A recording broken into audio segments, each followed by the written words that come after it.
Darren here, and welcome to a new podcast series called Trees and D Lake. I'm D Lake, and you'll see Mike Trees on very soon.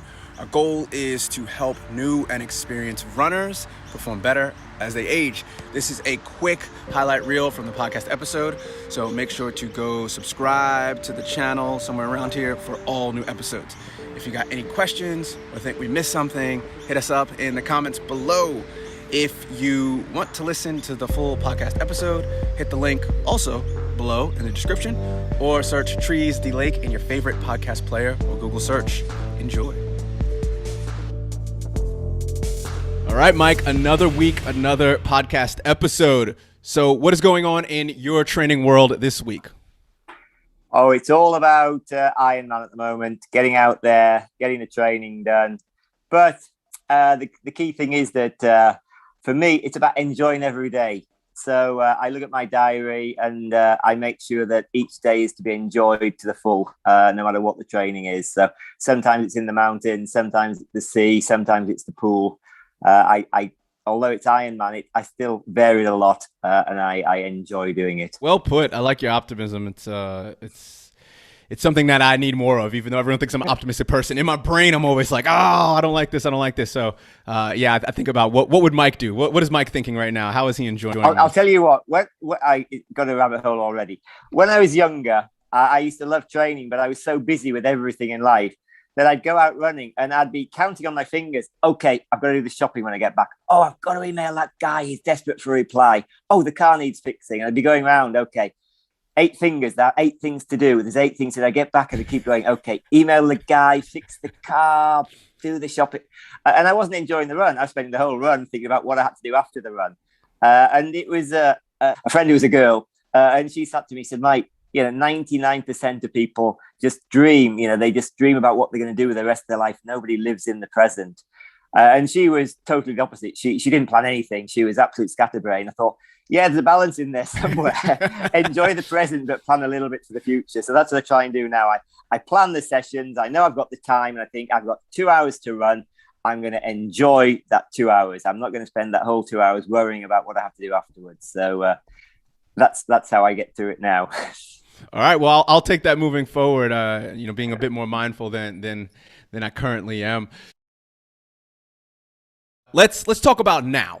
Let's talk about now, and let's talk about the past, and let's talk about the future. You've got an Ironman coming up in the next few weeks, and if listener, wherever you are, whenever you listen to this, that might not make sense, but as per this recording, in what's the word, in relation to when it's going to happen, it's in the next few weeks. So I want to know where your head is, and you're more of a speed type of guy. You run 800s, you run 5Ks, you run 10Ks. I know you have done a marathon in the past, but this is probably out of your comfort zone. So tell me how you're feeling about that. Yeah. So as you know, I actually, Facebook, God bless them, sent me a little post saying 6 years ago today, I was part of the European record-breaking team for the Masters, 800 meters. I think I ran 2:06 that day.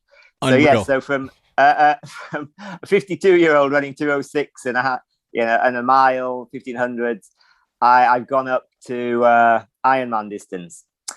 I have done one before, actually. And what I plan to do when I completed this Ironman, this tongue-in-cheek, is apply to the Guinness Book of Records for the longest gap between their first and their second Ironman. So I did an Ironman in 1994.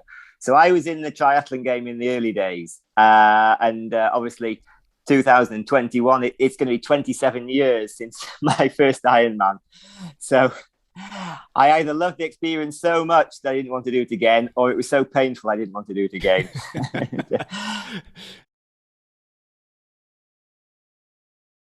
I ended up stumbling upon you going to Spain in March 2020, which is right when COVID hit.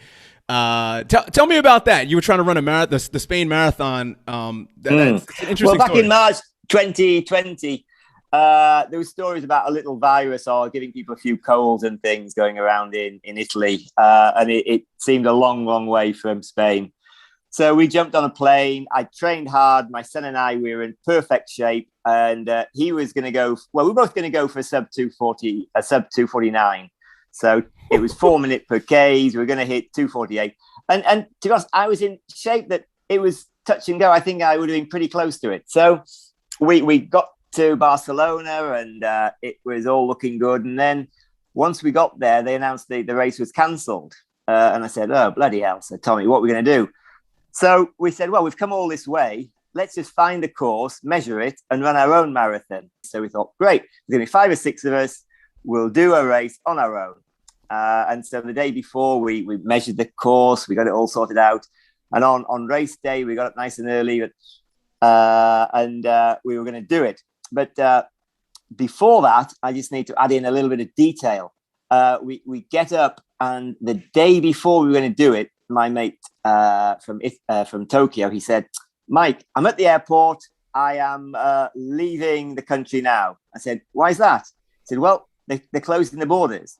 And I just thought I'd get out early. So we didn't think it was too serious. So the next morning we get up to do the race and find out that the borders are shutting at midnight, the day that we're going to run. So first thing in the morning, we wake up. I think, oh, bloody hell, let's get tickets. And then Tommy being practical, well, let's get tickets in the afternoon, Dad. Then we can still run in the morning and do this marathon. So all his mates are on there and they're all looking for tickets. And he said, I found a ticket for £800, I think it was, to get out of here. He said, it's a rip-off. And I said, book it. Whatever it is now, it's going up. So we booked 2 tickets and we got a plane. So we got tickets booked at the end of the day. And we said, great, we've got 3 or 4 hours spare. Let's get this marathon done. But really, you know the story. You're already massively stressed out. The adrenaline that you should have used in the run, it's being used in trying to get yourself an airline ticket out of the country. So we go at the course. We lay the water out at the turns because there's no aid stations. We have to make our own aid stations and start running. 10K in, we get the first aid station.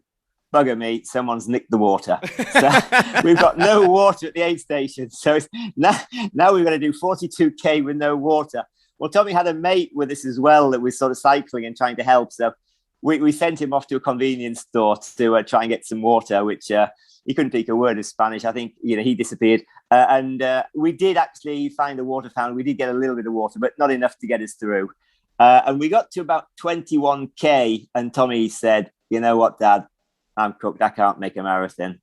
We were on, 250 pace. We were running pretty well, sub 4 minute Ks. We were rolling along. But it just didn't feel as easy as it should. And he pulled out and said, it's okay, I'll cycle next to you, Dad, you can complete it. And somewhere between 21 and 30 Ks, I was running at 355, 405, 415, 430, 445, 5 minutes. And I just looked and I said, no, when I hit 5 minutes, it's not happening. I pulled the plug at 30K. We got our stuff, got a few beers and headed straight to the airport to get out of the country. But it fell apart totally. But to be honest, I tell everyone this story and they say, oh, what a great story. If I'd run 2:49 or 2:50, I'd probably forgotten it. And people say, did you ever do that time? I say, I don't know. I think maybe I did. Where was I? I can't remember now. But I remember this forever. Let's kind of go to the future a bit. And, we are already speaking about the future and meeting up. What if you don't get the qualifications? If it doesn't go right, well, there's lots of things have gone wrong in my life. And I quote this a lot, that I know people have had worse injuries and worse illnesses than I've had. But I was in a bike crash years ago and ultimately a disc exploded in my back. It's a partially paralyzed one leg. I was partly in a wheelchair, bedridden, blah, blah, blah, usual stuff. But had an operation, cleared it up and spent time getting back. But when it went, and I said to my wife, I said, Rico, and I was training to get back into triathlon. I just started there. And I said, no, this is serious. It's going to take a while. And she said, oh, you must be really depressed. And I said, oh, well, no, I've just got to rework it and work out rehab mode now. So before I was getting excited about what training to do to win races. Now I'm getting excited when people say, well, you won't be able to run again. It's like, no, prove that wrong. There will be people out there that will tell me how to run again and help me how to run again. It's just working out what I need to do to get back. So defeat never depresses me, actually. It's just another challenge. Okay, where did I go wrong? What can I learn? And how can I get it right next time? So I'm certainly not going in there expecting to lose, because then I think you will. I'm going in the race expecting to win my age group.